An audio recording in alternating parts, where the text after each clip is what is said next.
Welcome to Community Focus. Another fireside chat. Nice cool day out here in February. Groundhog Day, I believe. And we got a special guest, Mr. Duke Campbell. Hi, Roger. Good morning. Good morning. It's been a while since you've been on the show. Yeah. Well, here in the fireside chat, we've been out in the field a few times. Yeah, I think this is the second time, and I think it's been a couple years. Yeah. I think it has been. Maybe. So. And you are the street superintendent for the city of Muncie. Yes. So, right. Tell us about that. I know we've 4 years now that I've been around. I mean, it's like 4 years and a month for you, but I think I came on board with the city 4 years ago, February, about this time. So yeah. We've had a lot of things in the last 4 years going on, and you've done a lot of street paving projects. Yes. A lot of stuff there. Tell us about some of that. Well, when we came in, we noticed that neighborhoods wasn't getting any attention. Well, it's only fair that they get their fair share also. Mm-hmm. So the mayor and I, we sat down and we decided, it's time that some neighborhoods get paved that hadn't been paved for 35, 40 years. So that kind of fits into the plan every year. But we also have our major arteries that were old Mm-hmm. and, actually falling apart. So those play a big part too when you go to dollars, as you well know, being in the field that you've been in. So you got to keep those two things in mind. And I'm sitting here today proud to tell you that in 4 years we've paved. There has been 134 lane miles paved in the city of Muncie in 4 years. Wow, that's great. That's just unheard of. Well, one thing I've noticed, and I've paved roads for about 30 years, but living here in Muncie, a lot of the neighborhoods wasn't getting paved until you took over that job, and now a lot of neighborhoods are getting their streets paved, and that's good. They are, and I think we've instilled a trust in the neighborhoods that if we don't get every road in your neighborhood this year, or even next year, we're going to be there every year doing at least one, maybe two, because it's like anything else. You have to spread it around. Mm-hmm. You can't focus on one area of the city. It's not fair. All right. So we will be back. If we didn't get that last road, we will be back. If we didn't get those last two roads. And a lot of that is it may sound simple to people, but when you start to make out a paving plan, I brought along a couple of plans here that utility companies, the infrastructure underneath our roads, our sidewalks, is at an age now where the water company has to redo their 120-some-year-old piping, and they're doing that all over the city. The gas companies in the second or third year of replacing the 100-year-old bare cast metal pipe, which I think is by law they have to. So you add the sanitary district, which is upgrading and trying to separate storm and sewage water. So there's three major players in this game that I have to work around.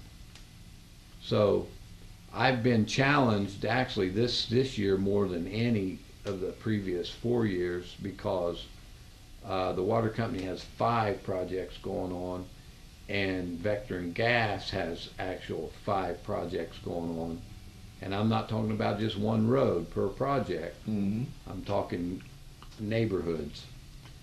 And the sanitary district is going to be doing a lot of work. Most of it's near downtown, but they got a couple other jobs out into, one of them's out South Port Avenue, 15th Street, 14th Street, that those have to be separated out there. So getting all those roads, which I'm just briefly, I know you can't see this on the camera, but I get maps like this. I think she can zoom in a little bit. I get maps like this. This particular one's from the sanitary district, and this concerns the area around Weiser and Mulberry, up behind the old National Guard Armory, that area. That's one of their projects. This one here concerns where I was talking about out Fort Avenue and the roads going back towards Thomas Park. All that in green. All those roads are going to be cut up. And there was a little bit. This is just an extension of what I showed the first map of. This goes clear down. I can't see the bottom boundary without my glasses on, but it goes pretty far down, kind of surrounding Walnut Street. There's Elm and Madison here. Yeah, and Charles. Madison. Sorry, go ahead. I was just noticing Charles Street's there, Mark. Right, Madison Street.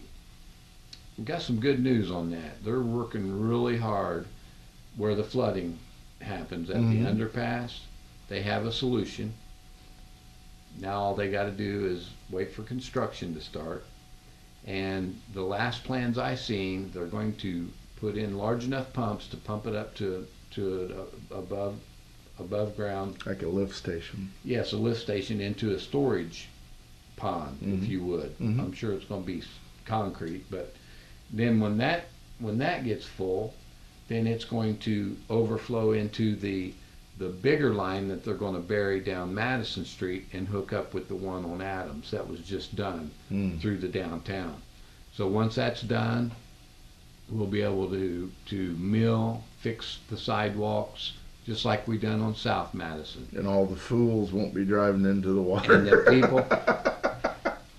You said that, I didn't. But well, when you see cars floating in there and people still try to drive through there, I don't know what else to call it. I'm sorry. That's not smart. It's not smart at all. And then you have to have people, public safety, fire department, and people come down there and rescue them. Yes. And you know what? With the lights flashing, they do have warning lights. Mm-hmm. People still try it. I know. So each time it rains, I call it as I see him. I call it as I see it. Doug Marshall, I'll call Doug. It'll be either him, and it's him 90% of the time, having to put barricades up, keep people out of it. I know. So, and that's cost money. Yeah. Because it's a lot of times it's overtime. We have places that flood, and last spring we had a lot of places that flooded that never flooded before. Terrible. And it destroyed. You and I was out in the field and done a video on it. That destroyed some streets, actually. Yeah. And people run in, especially at night. People run into that. Don't know it's there. Get that surprise, but everybody in Muncie, I'm sure, knows that Madison Street there floods. Right. But anyway, it's good that it's getting fixed because I have to say over the last few years under Mayor Tyler, there's been a lot of infrastructure that's been fixed and construction going on in Muncie that we didn't have before, and we have infrastructure is the big key thing over in any city and any county. You got things over the years it's just been failing and people trying to slowly but surely get it fixed, but it's been getting You're fixed. absolutely right, and that's a good thing. I'm very pleased with the first 4 years. A lot of hard work, a lot of miles on my vehicle. And I know you're out a lot because, being on the Board of Works and dealing with you every week on that, I mean, the snow plowing, and I know those two polar vortexes was a nightmare to the city, and to your folks was out a lot. You was out a lot plowing yourself. We were. I think, since we met last, not last winter, but the winter before last, when I may be off a couple days here, but I think somewhere around Christmas time, we had the flooding. Mm-hmm. We had major flooding because Mm-hmm. I was talking to Tracy Barton that one evening. If it would have went up another inch and a half, that would have been above the actual levee Mm-hmm. uh, restrictions that Right. they have. And then 2 days later, polar vortex comes in. We didn't have a day off. Well, I shouldn't say that. I take that back. We had 4 days off from that time until May 15th. May 15th, we had Wow. 4 days off. And that includes everyone in the department. Mm-hmm. So, you know, it, you form a brotherhood when you work together like that. And I tell you, we have a good relationship, and our workers, I can't say enough about them. I mean, they know, just as you would suspect, like a police department or a fire department, when it's time to go, you go. I've been out in the You trucks. don't have a choice. I've been out in the trucks with some of them, and it's. I commend them for getting out there in that cold and Yeah. all that, and plowing, and it's not an easy job. No, and we have upgraded our fleet, which they're very well pleased with. I mean, we've done that, and I just like to think we've been pretty responsible on you know, we didn't go all out and buy everything new. We upgraded a little bit each year, Mm-hmm. and the fleet's better. That brings the morale up a little bit instead of driving with a hole in your floorboard and smelling smoke all night and getting a headache. And you know, you got to take care of them kind of things for your workers. But I would say that we've come a long way, but we're not satisfied. When you're satisfied, you might as well look for another job. Yeah. That's just the way I feel about it. And we got to continue walkability, sidewalks. We've got to continue taking care of what we can with the monies that we got, and dividing that with the paving list. You know, I mean, it all comes from the same pot of money. Now I know when we was out in the field, a couple of years or so ago, maybe more, at least 3 maybe, the sidewalks and the trees growing up in the sidewalks and all that, and not Yeah. being ADA accessible, etc. That was a big factor. It was. It was a big factor. It's ongoing. We have hundreds and hundreds of them still in the city. But I do have a positive note to report. The Department of Justice was in, and I'm on a first name basis with him now. We call him Woody. He handles all complaints, and they created an ADA transition plan here in Muncie 12 years ago, something like that. And I have been reporting to them how many trees we cut in the sidewalks, how many sidewalks we repaired, linear feet, how many ADA ramps we put in. But we had a meeting. He came to Muncie. We had a meeting. He was very, very pleased with our progress. The only thing that we have to do yet is to get the book open, page by page. I mean, when they came to Muncie, I want to say 12 years ago, I could be off on that. When they came to Muncie, they specifically identified areas that needed improved. Mm-hmm. Not just sidewalks, but buildings and places where people gather that belong to the city of Muncie, or just city of Muncie, or even MITS or any governmental agency. They checked the buildings out to make sure everybody was ADA compliant. Those are in this book. So after I get this plan done that I was just showing you, playing around these things, I'm going to turn that into community development, because they're going to help us with some paving money, and we're going to concentrate on using that money first this coming spring, and that may free up some more sidewalk money Mm. for us. I'm hoping it will. Haven't seen the final numbers yet, and to what extent we can go with the ADA plan. But getting back to Woody, or Department of Justice, like I said, he was well pleased. Once we go through there page by page, then we can add an addendum on the back of the existing ADA transition plan telling all the projects that we have done, and that will become part of the plan. So, you know, you go through the page and you say, yes, we've done this. No, we haven't done this yet.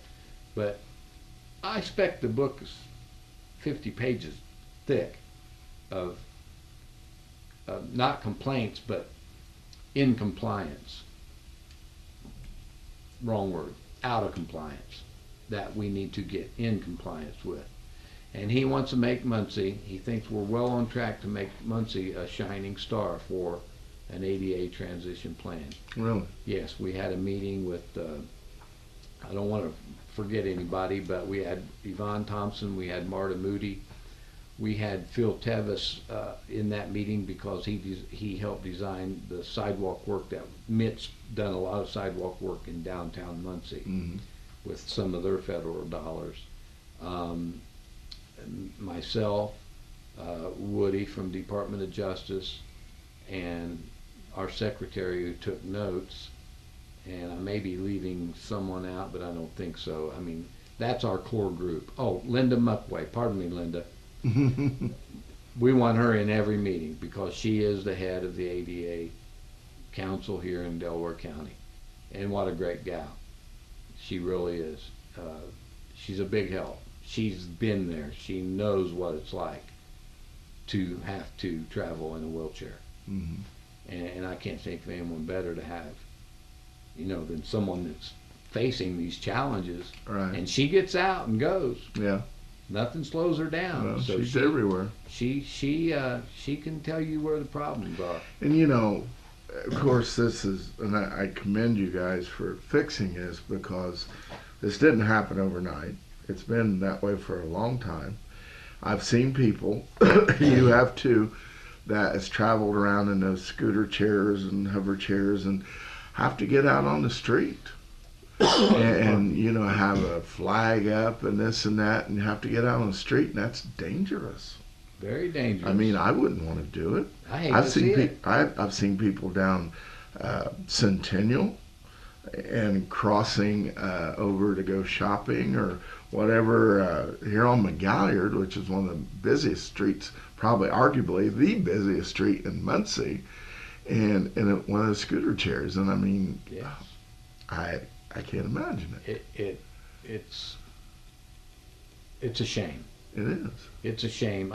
There's a assisted living complex on 26th and Walnut, not right on the corner. But there used to be two gentlemen that would travel, and people like to get out. They like to get out. Mm-hmm. Of course they do. And the same thing you're talking about. They're going down the road. Because there's no Now, sidewalk. There are places like even on my street where the sidewalk's on one side up to a certain extent, and then it shifts to the other side. I don't understand everything. I don't have the answers to everything, but we've got to make it better, especially when you know the sidewalk's not passable. When you know it and you don't do anything about it, then shame on you. Mm-hmm. You know, if we have the funds and we know about it, we're going to fix it. That's just the way we have to be. It'll never get better if we don't. And I wish things could happen overnight. And like you said, in 4 years, are we there? By no means we're not there. I'm looking probably 20 years. Well, and the hopefully thing, someone can keep the program going long after I'm gone. and like I said, my point is this administration is addressing it where before wasn't addressed that much. I would have to agree with that because we did inherit some pretty nasty situations when it comes to drainage and sidewalks and Infrastructure. yes. those 40-year-old trees. Mm. You know, I don't know what someone was thinking about planting a tree in the middle of a sidewalk. no, I mean, I got pictures of that. People told me I don't believe it. I don't know. I got pictures. I got video. there's a tree in the center of one of Muncie's roads. Really? Yes, there is. It's at the end of Ashland, where it dead ends before you get to the Ball State Village area, Really? right in the middle of the road. Mm. But it's a dead end road too. Yeah, but oh well. They love their tree, and honestly, there places there's Haldeman Village. People love those trees out there, and I don't blame them. They're beautiful trees. But what do you do when the sidewalks start coming straight up? Mm-hmm. We've experimented, and it turned out rather well with asphalt, because we actually made some people happy by leaving their tree. You don't have to dig down so far with asphalt. Mm-hmm. And we formed up a little circular walks around those trees. Really? Yes. I haven't seen those. Trying to think of the road. It's off of Sheffield. I think it's Wellington maybe. Wellington. Yes, it's north of Wellington. I can't remember the name of the road. I got so many roads I have to remember. But no, it turned out really well. Really well. Now, time will tell, but the tree is still there. Mm-hmm. I mean, we could put the asphalt right over the root that was sticking up maybe that far. That with concrete, and you're going to have to pour concrete at least 4 inches thick, or 6 for a sidewalk, that root didn't have to be cut. You cut some roots, and I don't know which ones they are. I have to get the tree lady out. But you cut some roots, and the tree's dead in 2 years, Right. and it's fallen on someone's house. So I like that. I like that we were able to save the tree. If it pushes up this asphalt, Roger, we'll go in there, we'll saw cut it, and we'll make it ADA compliant. We'll keep working that way. I've put a lot of sidewalks and walkways in asphalt in the past, Yeah, sure you have. Yeah, and it's a good fit. look at golf courses. Oh yeah, You know, they stand a lot more abuse than walking. right. And the mayor likes the idea. He's from day one, he's wanted to see, because cities are switching to that in areas where it's allowable, not allowable, but you have the right terrain. Compatible. Yeah, and it worked rather well. I'm pretty proud of what the guys It's a have little done. cheaper, They too, got a isn't little it? stretch on Macedonia down across from where Burke's Excavating is. Mm-hmm. You drive by and check that one out. But we do have 4 trees we need to cut down there before we finish the product. It's a little more inexpensive in cases, isn't it? It's less expensive, but the biggest part that I see as a positive for us, to me, it's like asphalt's expandable and contractible. I mean, it's flexible. Plus the fact we're not waiting and we're not calling for a concrete truck for every little patch that we have to do. Mm. And a lot of times we don't have 4 yards or the minimum to do. But when we do them in asphalt, we always have hot asphalt because we always have our hot boxes out. We just send the hot box over there after our guys and girls get it ready, and we do it. Mm-hmm. You're not waiting a day. You're not at someone else's mercy when you can pull the trigger and do that job. But it's the waiting on the concrete is my biggest problem. And not the biggest one, but I don't like that because that slows down our production. Right. It slows down our plans. Now, obviously, a brand new addition that had been built, I don't think that's the place for that. But there's very few places in Muncie that this wouldn't apply to. You know, I'm looking right now. That's what I've been doing. I told you the other night that I got to get this project ready for community development. They need to know numbers and blocks, block links, and everything. They need to know all this before she can turn it in on the federal application. Well, I've seen where I've seen sidewalks where they're just overgrown so much that you wouldn't even know that there was a sidewalk there. If you've done a whole block of this, I think people, I know they would be very pleased. They'd have a sidewalk where once they never had one before, Right. and you still have that base there that's been a sidewalk for 120 years, you Mhm. know? So we know the base is good. Got a good base. Yeah. So It's all good. yeah, it is good. Put a little stone down so the drainage And can sift through. folks that's ADA can cruise down that a little easier, probably. Yes, sir. The ramps are easier to make. Mhm. In the older parts of Muncie, and I've been focusing on just south of downtown, between, this is my area to drive. Donnie Wright's got an area. He's assistant out there at the street department. Rick Lorson, he's assistant. We divided up areas to drive and write down which roads need paved, which ones need sidewalk works at the same time. The part that we're looking at, your curb height in those areas is not very high. So the reason I'm saying that is that when you get to the corner, you don't have to do a whole lot of special things to get that asphalt to slant down at the requirements for the federal government. Right. You just slant them down.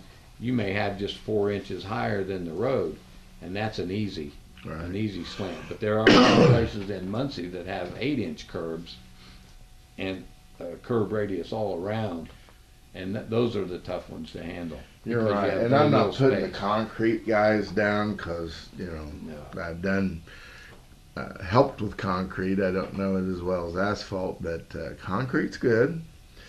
And there's times that concrete is the good thing to do, but you're right about putting ramps in and things, because I've had to put a lot of ramps in. It's a lot. It's very easy with asphalt. The problem with ramps is you have to have a 4-foot landing.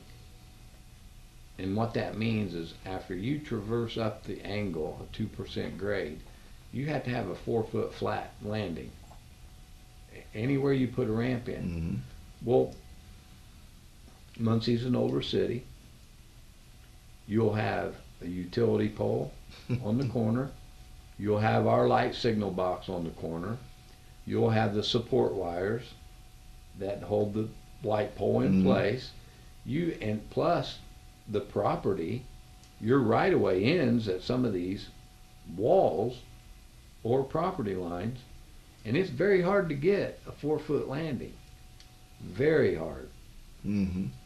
So you've got to make a 4-foot landing this way and one this way, which, like on an 8-inch curb, you have to go back pretty far. And even if the light poles are there and we can't get them moved right away, I got a deal with going on. I had someone look at Weiser Street, but now I had to put Weiser Street on hold because it's part of the first plans I showed you, where I don't want anything cut up if we do those sidewalks right there. To me, that should be a priority road because we're 2 blocks away from City Hall, and here we are downtown, and 2 blocks away we're not compliant. Now the other side is, because Walnut Commons went in, Right. but it's only compliant up to Mulberry, I think, Mulberry Street. Yes, Mulberry, but the rest of it's not. So And something you guys done different is the bike lanes. yes, about 90% like them, 10% don't. Really? Yeah.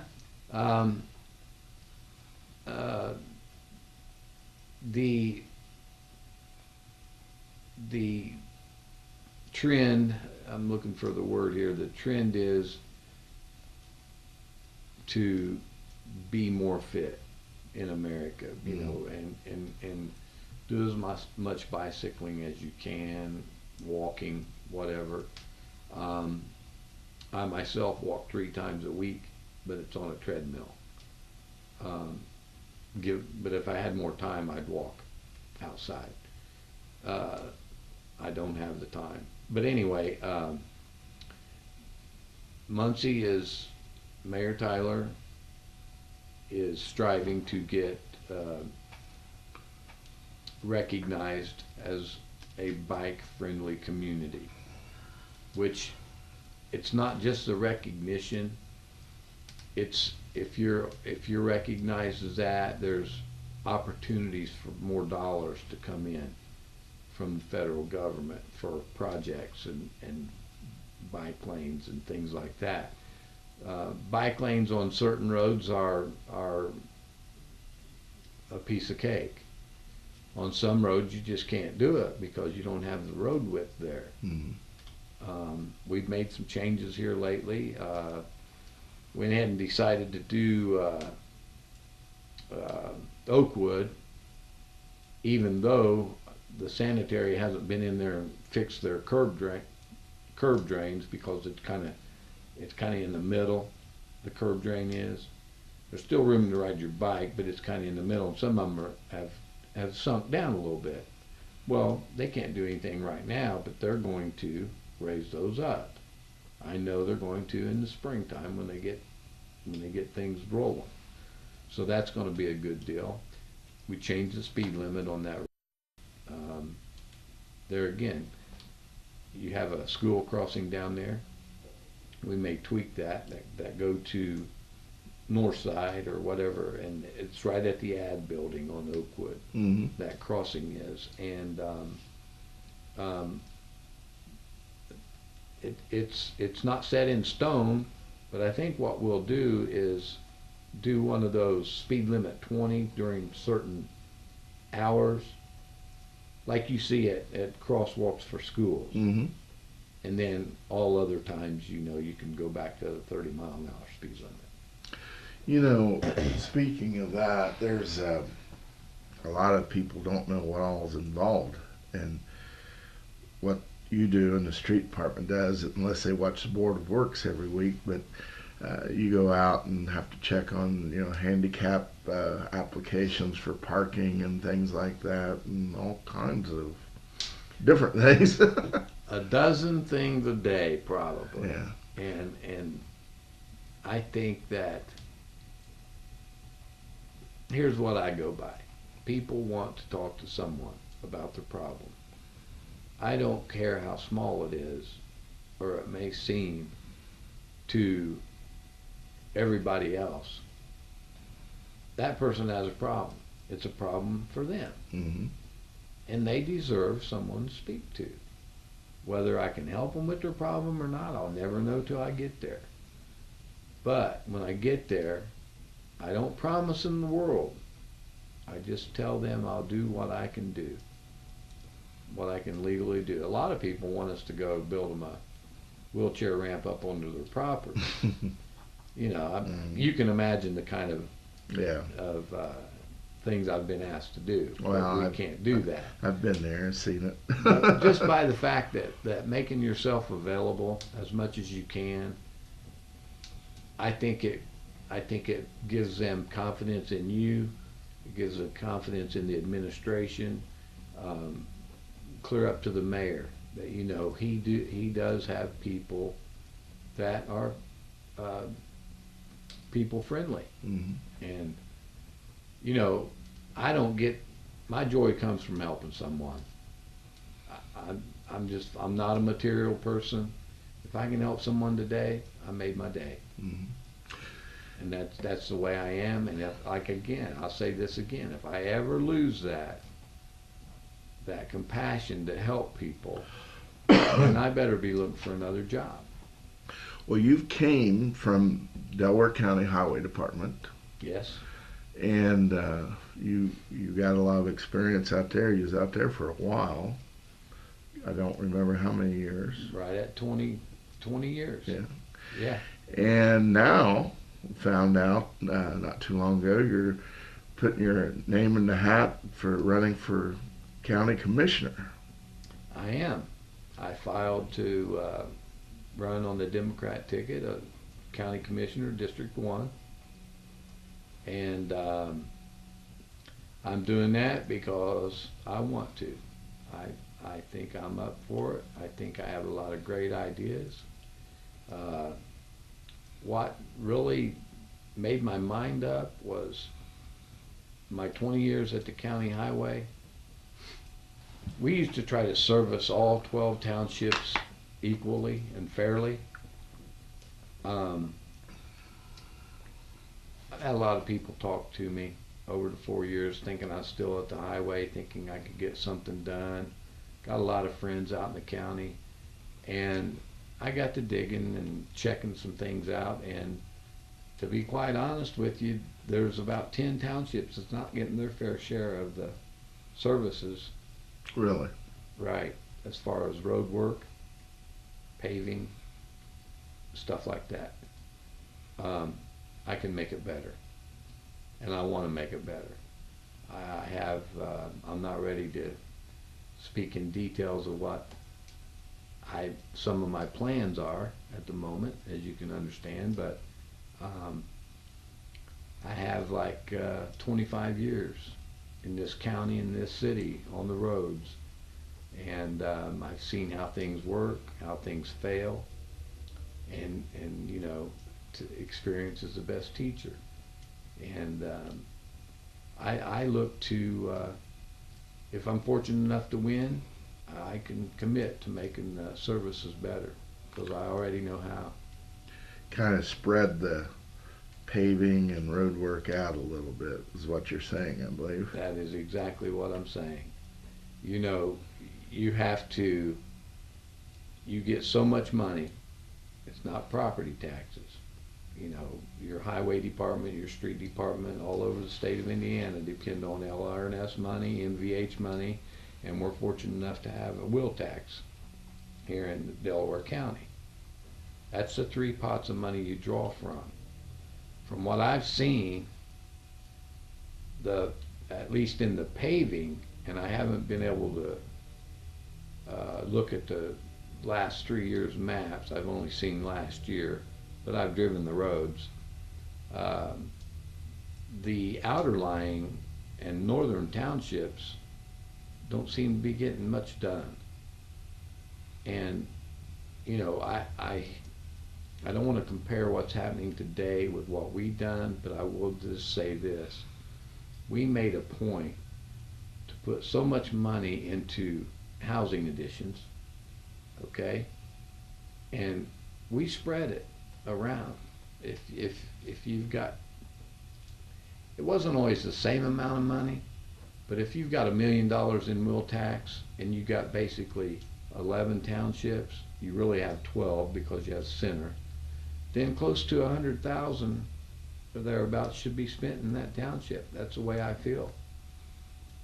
You know, not all townships have the road mileage either. That's why I say it's, you got to judge that and spend accordingly on how many roads that they do have. But there's some drainage issues out there that really need taken care of.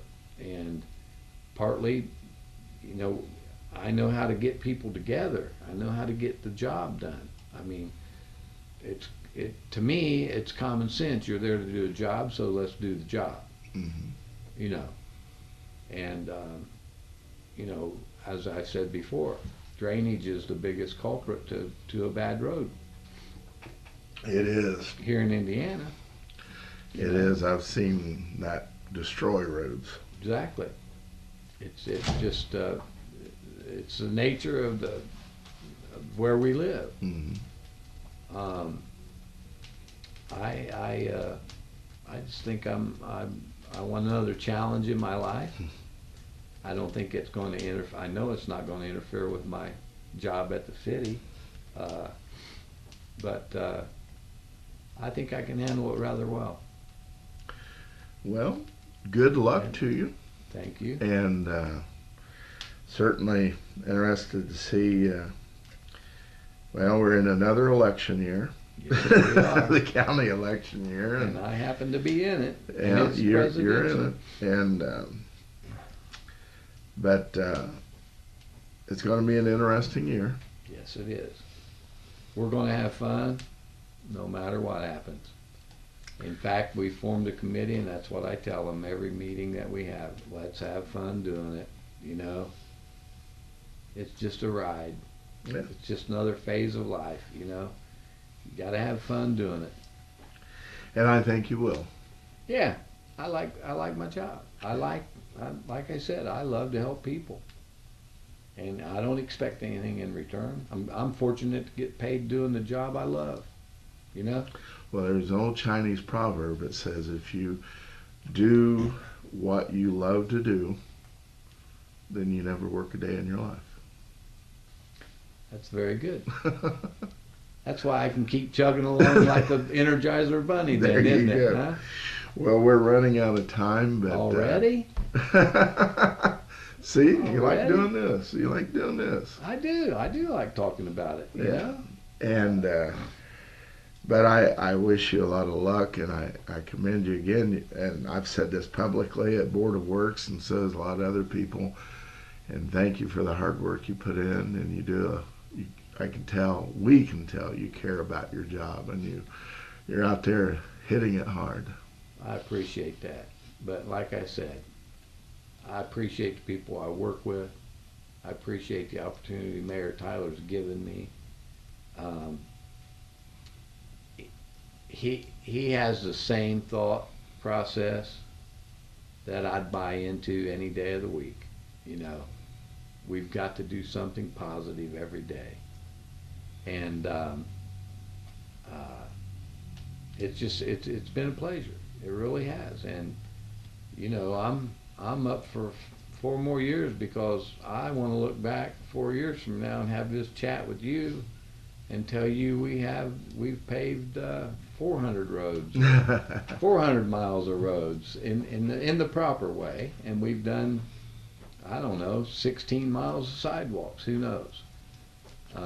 It's certainly making a difference. There is a transportation bill going on.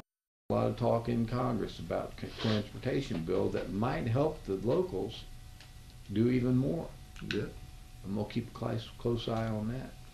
So. Well, there is a team that I know about. I see working all the time. Sometimes I'm involved as far as Board of Works, and sometimes not. But there is a team, and you guys certainly put your heads together and get a lot done, get money in, and work with NDOT, et cetera, the feds. And again, I commend you for that. That's getting a lot of our infrastructure fixed, and it's needed fixed for a long, long time. Yes, sir. Well, thank you, sir, Thanks for having me. for being over here to Fireside Chat and doing what you do. And thank you, folks, for watching Community Focus.